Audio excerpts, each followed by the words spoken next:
Prime update చూద్దాం. Delhi liquor scam లో మరో కీలక పరిణామం చోటు చేసుకుంది. ఢిల్లీ లిక్కర్ స్కామ్ కు బేగంపేట ఎయిర్పోర్ట్ కు లింకులున్నట్టు తేలుతోంది. ప్రైవేట్ చార్టెడ్ విమానాల ద్వారా పెద్ద ఎత్తున ఢిల్లీకి నగదు తరలించినట్టు దర్యాప్తు సంస్థలు అనుమానిస్తున్నాయి. ఇతర ప్రాంతాలకు నగదు వెళ్లిందని భావిస్తున్నారు. చార్టెడ్ ఫ్లైట్స్ లో డబ్బు తరలించడం వెనుక తెలుగు రాష్ట్రాలకు చెందిన రాజకీయ నేతల ప్రమేయంపైన దర్యాప్తు సంస్థలు దృష్టి సారించాయి. చార్టెడ్ ఫ్లైట్స్ కు స్క్రీనింగ్ లేకపోవడం, వీఐపీలు వెళ్లడంతో డబ్బు తరలించడం ఈజీ అవుతుందని ప్లాన్ చేసినట్టు దర్యాప్తు సంస్థలు గుర్తించాయి. లిక్కర్ స్కామ్ సూత్రధారులు, పాత్రధారుల వివరాలపై ఆరా తీస్తున్నాయి. ప్రైవేట్ చార్టెడ్ ఫ్లైట్స్ కు బేగంపేట నుంచి అనుమతులు నిలిపివేసినట్లు తెలుస్తోంది. ప్రోటోకాల్ ఉన్న అత్యంత ముఖ్యుల చార్టెడ్ ఫ్లైట్స్ కే పర్మిషన్ ఉన్నట్టు సమాచారం. మిగతా చార్టెడ్ ఫ్లైట్స్ అన్ని శంషాబాద్ నుంచే వెళ్తున్నట్టు తెలుస్తోంది. ఓ సంస్థ ఆపరేషన్స్ పై పౌర విమానయాన సంస్థకు ఈడీ లేఖ రాసినట్టు తెలుస్తోంది. చార్టెడ్ ఫ్లైట్స్ రాకపోకలు, ప్రయాణికుల వివరాలపైన ఆరా తీస్తోంది. ఈ మేరకు పలు సంస్థలకు పౌర విమానయాన సంస్థ లేఖలు రాసినట్టు సమాచారం. మరోవైపు ఢిల్లీలో ఎక్సైజ్ పాలసీ కేసులో అప్రూవర్ గా మారేందుకు వ్యాపారవేత్త దినేష్ అరోరా చేసిన విజ్ఞప్తిని ఢిల్లీలోని రోజ్ అవెన్యూ కోర్టు అనుమతించింది. దినేష్ అరోరా మంత్రి మనీష్ సిసోడియాకు సహాయకుడిగా వ్యవహరించారు. అరోరా స్వతహాగా సరెండర్ అవుతానని కోర్టుకు విన్నవించుకోవడంతో కోర్టు అనుమతించింది. ఈ కేసులో దినేష్ అరోరా స్టేట్మెంట్ కీలకం కానుంది. 2 రోజుల క్రితం దినేష్ ఇచ్చిన స్టేట్మెంట్ ఆధారంగా దర్యాప్తు ముమ్మరం చేశారు. విదేశాల్లో క్యాసినో వ్యవహారంపై ఈడీ దర్యాప్తు ముమ్మరం చేసింది. 9 గంటలుగా తలసాని సోదరులను ఈడీ అధికారులు విచారిస్తున్నారు. తలసాని మహేష్, తలసాని ధర్మేందర్ యాదవ్ ను ఈడీ అధికారులు ప్రశ్నిస్తున్నారు. విదేశాల్లో క్యాసినో నిర్వహణ, ఆర్థిక లావాదేవీలపై ఆరా తీస్తున్నారు. ఫెమా యాక్ట్ నిబంధనలు, మనీ లాండరింగ్ పై ఈడీ కూపిలాగుతోంది. హవాలా చెల్లింపులపైన ఈడీ అధికారులు వివరాలు రాబడుతున్నారు. రేపు కూడా తలసాని సోదరులను ఈడీ ప్రశ్నించే అవకాశం ఉంది. ఇప్పటికే పలువురికి నోటీసులు ఇచ్చిన ఈడీ అధికారులు తాజాగా ఎమ్మెల్సీ ఎల్ రమణకు నోటీసులు జారీ చేశారు. ఈడీ విచారణకు రావాలని ఆదేశించారు. ఈడీ జాబితాలో సుమారు 100 మంది క్యాసినో కస్టమర్లున్నారు. చికోటి ప్రవీణ్, మాధవరెడ్డి కాల్ డేటా ఆధారంగా వివరాలు సేకరిస్తున్నారు. ట్రావెల్ ఏజెన్సీ ద్వారా ఫ్లైట్ బుకింగ్స్ వివరాలు సేకరించిన ఈడీ వాటి ఆధారంగా అనుమానితులను విచారణకు పిలుస్తున్నారు. టీడీపీ నాయకులు వర్లరామయ్య కేసులో సుప్రీంకోర్టు విచారణ చేపట్టింది. సిట్ ఏర్పాటు అధికారికంగా లేదు అంటూ ఏపీ హైకోర్టు తీర్పును సవాల్ చేస్తూ ఏపీ ప్రభుత్వం పిటిషన్ దాఖలు చేసింది. దీంతో పిటిషన్ పై సుప్రీంకోర్టు విచారణ చేపట్టింది. ప్రభుత్వం తరపున సీనియర్ న్యాయవాది అభిషేక్ సింఘ్వి వాదనలు వినిపించారు. కేబినెట్ సబ్ కమిటీ అవకతవకలను గుర్తించిందని న్యాయవాది సింఘ్వి పేర్కొన్నారు. దర్యాప్తు కోసం లోకాయుక్త, సిబిఐ లేదా సిఐడి, సిట్ కు సిఫార్సు చేసింది అన్నారు. ప్రభుత్వం నేరుగా ఎఫ్ఐఆర్ కూడా నమోదు చేయలేదని కోర్టుకు విన్నవించారు. కొంతమంది ఇచ్చిన ఫిర్యాదులపై ఎఫ్ఐఆర్లు నమోదు చేశారని వివరించారు.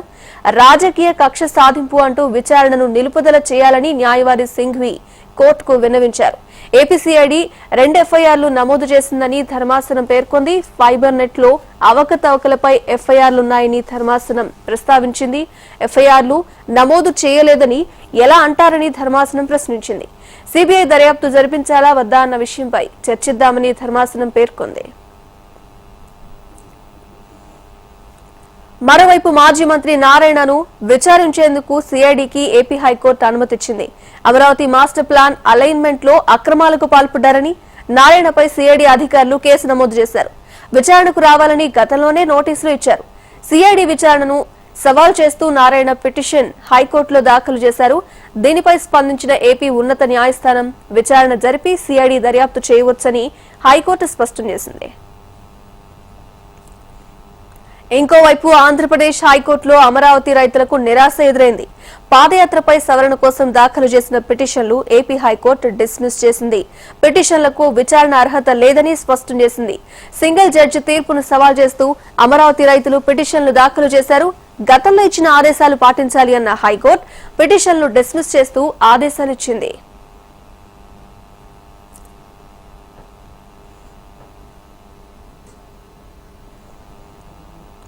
ఇటు కర్నూలు జిల్లా మంత్రాలయంలో వికేంద్రీకరణ బిల్లుకు మద్దతుగా భారీ ర్యాలీ నిర్వహించారు.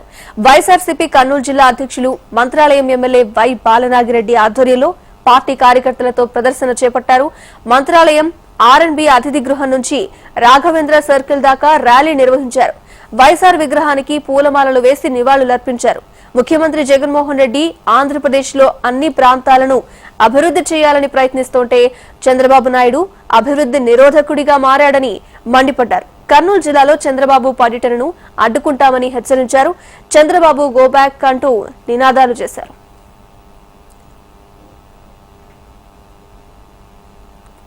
కర్నూలులో హైకోర్టు ఏర్పాటు చేయాలని విద్యార్థులు పెద్ద ఎత్తున ఆందోళన చేపట్టారు. రాజ్ విహార్ కూడలి వద్ద హైకోర్టు సాధన సమితి జేఏసీ ఆధ్వర్యంలో విద్యార్థులచే మానవహారం నిర్వహించారు. వెనుకబడిన రాయలసీమకు హైకోర్టు ఏర్పాటు చేసి న్యాయం చేయాలని వారు డిమాండ్ చేశారు. కర్నూలులో హైకోర్టు ఏర్పాటు విషయంలో అడ్డుకుంటున్న రాజకీయ పార్టీలను తరిమి కొడతామని హెచ్చరించారు. ఒక రాజధాని వద్దు, 3 రాజధానులే ముద్దు అంటూ నినాదాలు చేశారు. ఈ కార్యక్రమంలో ఎమ్మెల్యేలు కాటసాని రామ్ భూపాల్ రెడ్డి, హఫీజ్ ఖాన్, ఎంపీ సంజీవ్ కుమార్, వైకాపా నాయకులు పాల్గొన్నారు.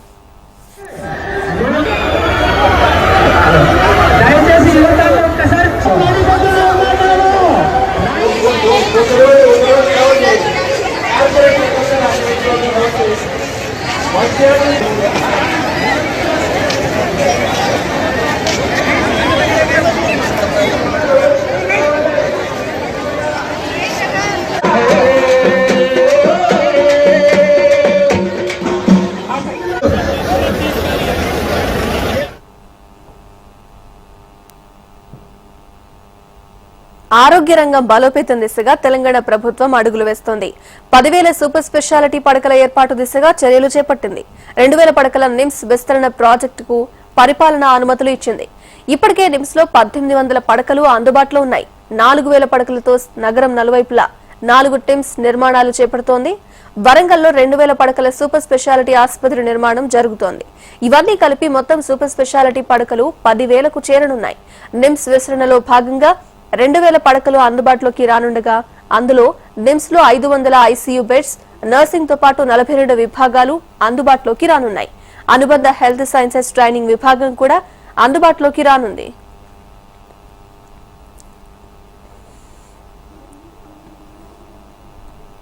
మర్రి శశిధర్ రెడ్డి పార్టీ మార్పుపై ఊహాగానాలు వచ్చాయి. మర్రి శశిధర్ రెడ్డి ఢిల్లీకి వెళ్లడంతో రూమర్స్ రాగా ఆయన వివరణ ఇచ్చారు. ఢిల్లీకి రావడం కొత్త కాదు అన్నారు. తన మనవడి స్కూల్ ఫంక్షన్ కోసం ఢిల్లీ వచ్చానని వెల్లడించారు.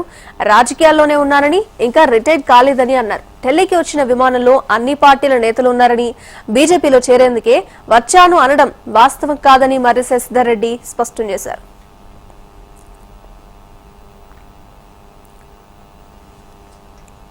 సీఎం కేసీఆర్ పై మరోసారి నిప్పులు చెరిగారు రాష్ట్ర బీజేపీ అధ్యక్షుడు బండి సంజయ్.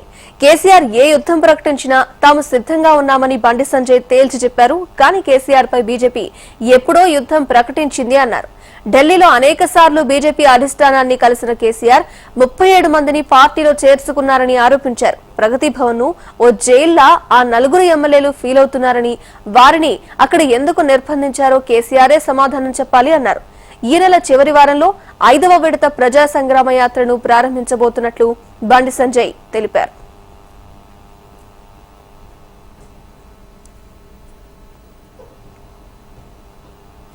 జగన్ సర్కార్ అన్ని రంగాల్లో విఫలమైందని మాజీ ముఖ్యమంత్రి చంద్రబాబు ఆరోపించారు.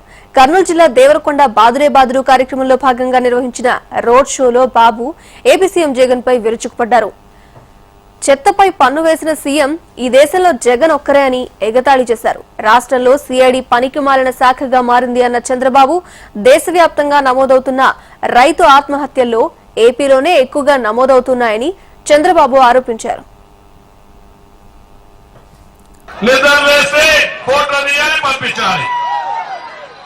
అన్ని స్కూళ్ళకు మీరు చూశారు జగన్మోహన్ రెడ్డి కలరు. ఏం చెప్పాలి తమ్ముళ్ళు, కలర్లు పిచ్చాయి ముఖ్యమంత్రికి. నేను ఇల్లు పెట్టా, కర్నూలు పోతే మీరు చూస్తా ఉన్నారు 10,000 ఇల్లు టిట్కో ఇల్లు ఒకటే ప్లేస్ లో కట్టా. అది పూర్తి చేసే సత్తా లేని దద్దమ్మ ముఖ్యమంత్రి దానికి రంగులు వేసుకుంటాడు. నేను అడుగుతున్నా మిమ్మల్ని, మీ పాస్బుక్ మీ ఆస్తి, దానికి కూడా జగన్మోహన్ రెడ్డి ఫోటో చూడాల. ఆ ఐరన్ దగ్గర మీరు చూస్తే మీ కళ్ళ కూడా కనపడి వస్తారు తల్లి.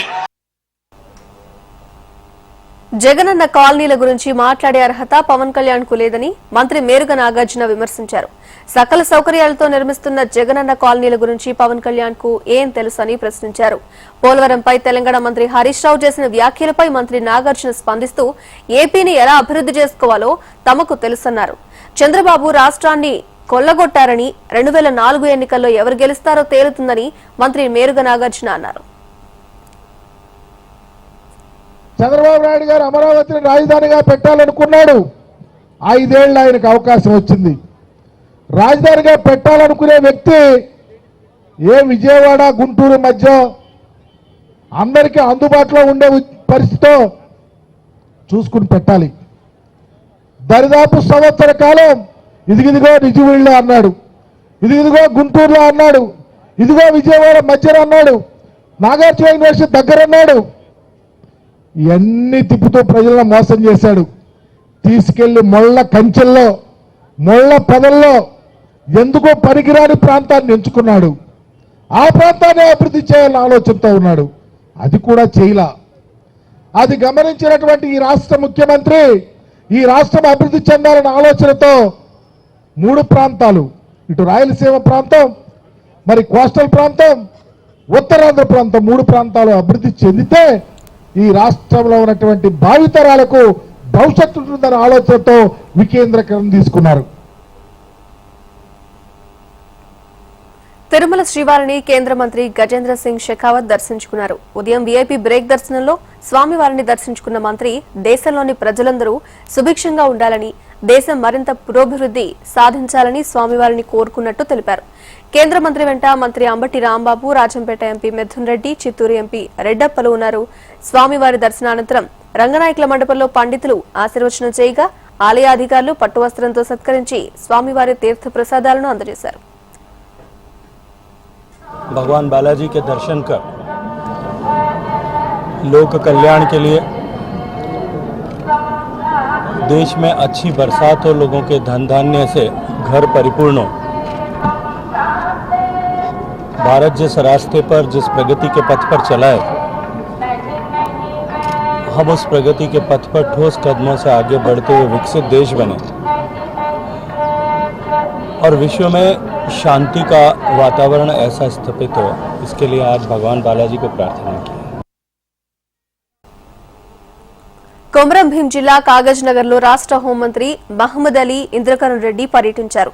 కాగజ్ నగర్ మండలం వంజరి గ్రామంలో 12 కోట్ల రూపాయలతో నిర్మించిన నూతన పోలీస్ స్టేషన్ ను మంత్రి ప్రారంభించారు. పోలీస్ వ్యవస్థలో తెలంగాణ రాష్ట్రం దేశంలోనే మొదటి స్థానంలో ఉందన్నారు హోంమంత్రి మహమ్మద్ అలీ. ఫ్రెండ్లీ పోలీస్ వ్యవస్థతో పోలీసులు ప్రజలకు దగ్గరయ్యారని తెలిపారు. ఈ కార్యక్రమంలో డీజీపీ మహేందర్ రెడ్డి, ఎమ్మెల్యే కోనేరు కోనప్ప, ఆత్రం సక్కు పాల్గొన్నారు. ఇంత బాగా డెవలప్మెంట్ ఏ స్టేట్ లో లేదు. మోడల్ అంటే ఇండియామే. చాలా మంది ఆ టైంలో గుజరాత్ మోడల్ చెప్పారు. ఇప్పుడు మోడల్ అంటే తెలంగాణ మోడల్ ఉంది. 6 పోలీస్ స్టేషన్, ఒక సర్కిల్ ఇన్స్పెక్టర్ ఆఫీస్ ఇనాగ్రేషన్ చేశారు. అందరికీ ఆసిఫాబాద్ లో ఉన్న ప్రజలకు పేరు పెడుతూ శుభాకాంక్షలు చెప్తున్నారు. ఆ టైంలో ఏం లేదు. ఇప్పుడు మొత్తం ఇండియాలో ఇంత సీసీటీవీ కెమెరా ఉంది. 64% మన దగ్గర ఉంది హైదరాబాద్ మొత్తం డిస్ట్రిక్ట్ లో.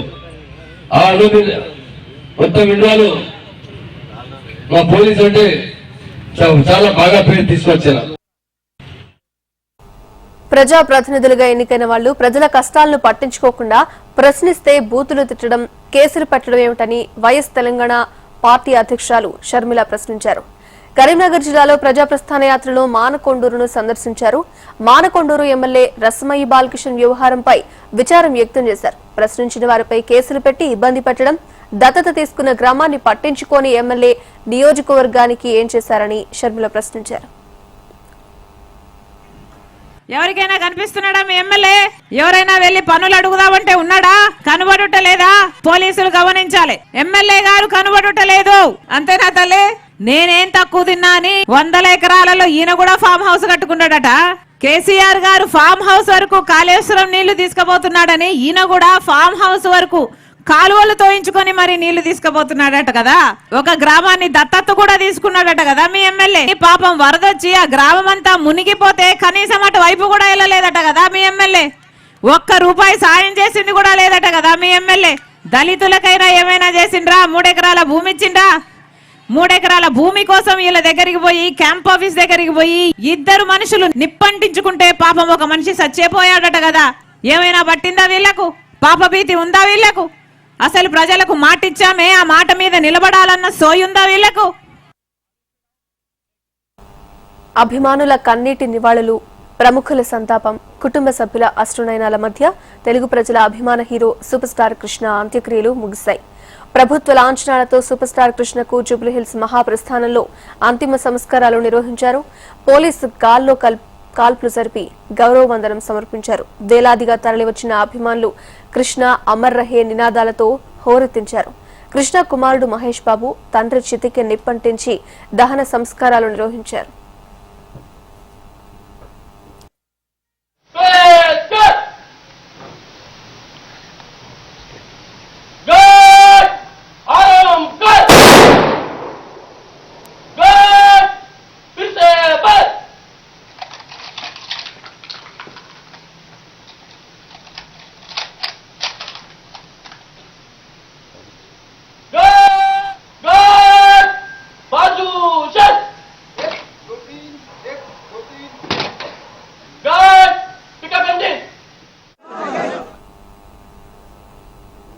అంతకుముందు పద్మాలయ స్టూడియో నుంచి ప్రారంభమైన కృష్ణ అంతిమయాత్రలో అడుగడుగున అభిమాన నీరాజనం పలికారు. ప్రభుత్వ లాంఛనాల నడుమ పోలీస్ బ్యాండ్ ముందు నడవగా అంతిమయాత్ర అశ్రునయనాల మధ్య సాగింది. భారమైన హృదయాలతో కృష్ణ అభిమానులు సూపర్ స్టార్ ను సాగనంపారు. దారి పొడవునా పూలవర్షం కురిపిస్తూ అభిమానం చాటుకున్నారు. తెలుగు రాష్ట్రాలతో పాటు తమిళనాడు, కర్ణాటక ప్రాంతాల నుంచి అభిమానులు కృష్ణ అంతిమయాత్రలో పాల్గొన్నారు.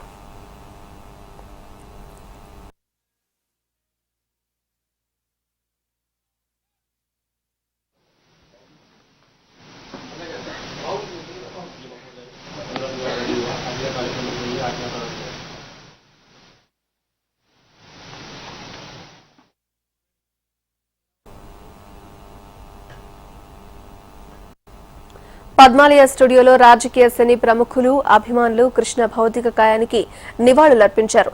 తెలంగాణ గవర్నర్ తమిళిసై సౌందరరాజన్, ఆంధ్రప్రదేశ్ ముఖ్యమంత్రి జగన్మోహన్ రెడ్డి, మంత్రి రోజా, బాలకృష్ణ, బీజేపీ అధ్యక్షుడు బండి సంజయ్ శ్రద్ధాంజలి ఘటించారు. మహేష్ బాబును ఓదార్చి కుటుంబ సభ్యులకు ధైర్యం చెప్పారు.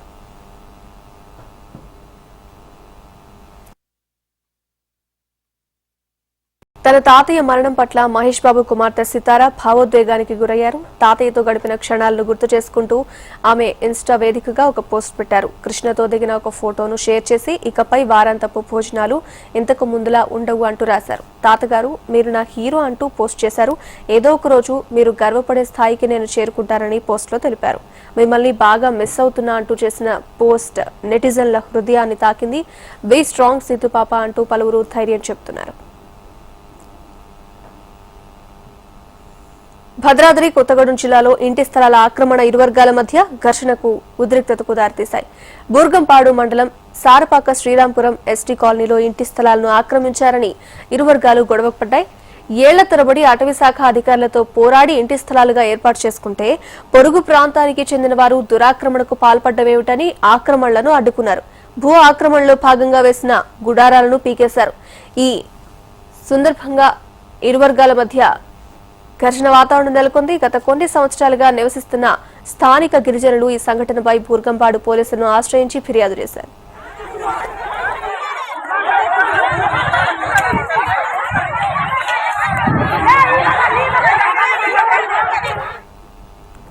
తెలంగాణలో ఎన్నో ఇన్నోవేషన్ కార్యక్రమాలకు శ్రీకారం చుడుతున్న టీఎస్ఐసీ మరో సరికొత్త కార్యక్రమాన్ని చేపట్టింది. మనో విజ్ఞాన యాత్ర పేరుతో తెలుగు రాష్ట్రాల్లోని విద్యార్థులకు, సాధారణ ప్రజలకు అవగాహన కల్పించేలా యాత్రకు శ్రీకారం చుట్టింది. తెలుగు రాష్ట్రాల్లో సుమారు 6,000 కిలోమీటర్ల కార్యక్రమాన్ని టీఎస్ఐసీ నిర్వహిస్తోంది. హెచ్ఎంటీవీ మీడియా పార్ట్నర్ గా వ్యవహరిస్తున్న ఈ కార్యక్రమంలో technology, mental health, innovation, cyber security ఇలా పలు అంశాలపై అవగాహన కల్పిస్తున్నామని టీఎస్ఐసీ సభ్యులు తెలిపారు. ఆదిలాబాద్ నుంచి ప్రారంభమైన ఈ యాత్ర తెలుగు రాష్ట్రాల్లోని పలు జిల్లాల గుండా కొనసాగుతుందని తెలంగాణ చీఫ్ ఇన్నోవేషన్ అధికారిని శాంతా తౌటం వివరించారు. వచ్చే ఏడాదిలో భారత్ లో నిర్వహించే G20 శిఖరాగ్ర సదస్సు బాధ్యతలను ప్రధాని మోదీ స్వీకరించారు. డిసెంబర్ 1 నుంచి G20 అధ్యక్ష బాధ్యతలు భారత్ చేపట్టనుంది. ఈ మేరకు ప్రస్తుత G20 సమావేశాల ముగింపు కార్యక్రమంలో ఇండోనేషియా అధ్యక్షుడు జోకో విడోడో సదస్సు బాధ్యతలను మోదీకి అప్పగించారు. బాధ్యతల బదిలీకి సూచికగా బ్యాటన్ ను ఆయన మోదీకి అందించారు. ఒకే భూమి, ఒకే కుటుంబం, ఒకే భవిష్యత్ అనే నినాదంతో వసుదైక కుటుంబం అనే భావనతో G20 సదస్సు నిర్వహిస్తామని మోదీ ఈ పాటికి ప్రకటించారు. G20 అధ్యక్ష పదవిని చేపట్టడం ప్రతి భారతీయుడికి గర్వకారణమన్నారు. G20 సదస్సును ప్రపంచ మార్పుకు ఉత్ప్రేరకంగా మారుస్తామని ఆయన ప్రకటించారు. ఇండోనేషియాలో 2 రోజుల పాటు జరిగిన G20 సదస్సు శాంతి మంత్రం చెప్పించింది. SCO సదస్సులో ప్రధాని మోదీ చేసిన శాంతి ప్రతిపాదనను G20 దేశాలు ముక్త కంఠంతో ఏకీభవించాయి. ప్రస్తుత యుగం యుద్ధాల కోసం కాదని ఏకగ్రీవంగా తీర్మానించాయి. రష్యా ఉక్రెయిన్ యుద్ధంపై మోదీ గతంలో చేసిన వ్యాఖ్యలు G20 సదస్సు ముగింపు సందర్భంగా ప్రతిధ్వనించాయి. ఉక్రెయిన్లో శాంతి స్థాపన కోరుతూ G20 దేశాలు ఉమ్మడి ప్రకటన చేశాయి. ఇదే పరిస్థితి ఇంకా కొనసాగితే ఆహార ఇంధన భద్రతపై ప్రభావం పడుతుందని ఆందోళన వ్యక్తం చేశాయి. అక్రమ, అసంబద్ధ, రెచ్చగొట్టే విధానాలను వీడాలని రష్యాకు ఆయా దేశాలు హితవు పలికాయి. ఉమ్మడి ప్రకటన విషయంలో అన్ని దేశాలు ఏకతాటిపైకి వచ్చేందుకు భారత్ విశేషంగా కృషి చేసింది. అభివృద్ధి చెందుతున్న దేశాలతో చర్చలు జరిపి తుది ప్రకటన తయారు చేయడంలో కీలక పాత్ర పోషించింది. భారత్ ఓ లీడర్గా పరిష్కార మార్గాలను సూచించింది. మొత్తం మీద G20 సదస్సులో భారత్ నిర్మాణాత్మక విధానాన్ని అవలంబించింది.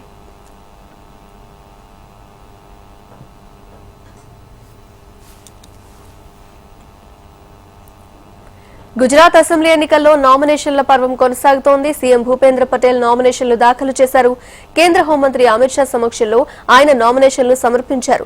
అహ్మదాబాద్ లోని గట్లోడియా నియోజకవర్గం నుంచి భూపేంద్ర పటేల్ బరిలో ఉన్నారు. గుజరాత్ లో మళ్లీ బీజేపీ అధికారంలోకి వస్తే పటేలే ముఖ్యమంత్రిగా కొనసాగుతారని అమిత్ షా ఈ పాటికే ప్రకటించారు. రాష్ట్రంలో బీజేపీ వరుసగా 7వ అధికారం కోసం ప్రయత్నిస్తుండగా బీజేపీని ఈసారి గద్దె దించాలని కాంగ్రెస్, ఆమ్ ఆద్మీ పార్టీలు ఎత్తుకు పై ఎత్తులు వేస్తున్నాయి. బీజేపీ హైకమాండ్ ర్యాలీలు, సభలతో ప్రచారంలో దూసుకుపోతోంది. అమిత్ షా పలు ర్యాలీల్లో బీజేపీకి మళ్లీ అధికారం ఇవ్వాలి అంటూ ప్రజలకు పిలుపునిచ్చారు. బీజేపీ అధికారంలోకి వచ్చిన తరువాత దేశంలో ధరలు విపరీతంగా పెరిగి సామాన్యుడు బతకలేని పరిస్థితి నెలకొందని కాంగ్రెస్ అగ్రనేత రాహుల్ గాంధీ విమర్శించారు. యూపీఏ హయాంలో ఉన్న ఇంధన ధరలకు ఇప్పటి ధరలకు పొంతనే లేదన్నారు. పెద్ద నోట్లను రద్దు చేసిన మోదీ ప్రతి ఒక్కరి అకౌంట్లో 15 లక్షలు వేస్తానని చెప్పి ఆ మాటే మర్చిపోయారని ఆరోపించారు. మహారాష్ట్రలోని మాలిగావ్లో జోడయాత్రలో భాగంగా పాదయాత్ర చేసిన రాహుల్ గాంధీ ప్రధాని మోదీపై నిప్పులు చెరిగారు. పంజాబ్ లో భారీ డ్రగ్ ముఠా గుట్టురట్టయింది. దాదాపు 800 కోట్ల రూపాయల విలువ చేసే మత్తు పదార్థాలను అమృత్సర్ లో పోలీసులు స్వాధీనం చేసుకున్నారు. 151 కిలోల హెరాయిన్, 11 క్వింటాళ్ల పొప్పి హస్క్ ను స్వాధీనం చేసుకున్న పోలీసులు వాటిని కొలిమిలో వేసి ధ్వంసం చేశారు. వాహనాలను తనిఖీ చేస్తున్న పోలీసులకు కొందరు అనుమానంగా కనిపించడంతో వారిని అదుపులోకి తీసుకుని ప్రశ్నించగా ఈ గుట్టు బయటపడింది. కేసు నమోదు చేసిన పోలీసులు డ్రగ్స్ ను సరఫరా చేస్తున్న కేటుగాళ్లను అరెస్ట్ చేసి విచారణ చేస్తున్నారు. డ్రగ్స్ ను దేశంలో ఎక్కడెక్కడికి తరలిస్తున్నారు, దీని వెనుక అసలు సూత్రధారులు ఎవరు అన్న దానిపై ఆరా తీస్తున్నారు. దేశీ స్టాక్ మార్కెట్లు లాభాలతో ముగిశాయి. ట్రేడింగ్ ప్రారంభంలో నష్టాలతో మొదలైనప్పటికీ ఆ తర్వాత మార్కెట్లు పుంజుకున్నాయి. సెన్సెక్స్ 108 పాయింట్లు లాభపడి 61,980 వద్ద, నిఫ్టీ 6 పాయింట్ల లాభంతో 18,409 వద్ద స్థిరపడ్డాయి. దాదాపు అన్ని రంగాల షేర్లలో కొనుగోళ్లు కనిపించాయి. బ్యాంకింగ్ షేర్ల లాభాలు మార్కెట్లకు ఊతమిచ్చాయి. అయితే మెటల్ రంగ షేర్లు మాత్రం నష్టపోయాయి. ఫారెక్స్ మార్కెట్లో అమెరికా డాలర్ మార్కల రూపాయి 81.30 వద్ద స్థిరపడింది. ఇవి ఇప్పటి వరకు ఉన్న prime time updates. Keep watching it's TV. వార్త ఆగదు, నిజం దాగదు.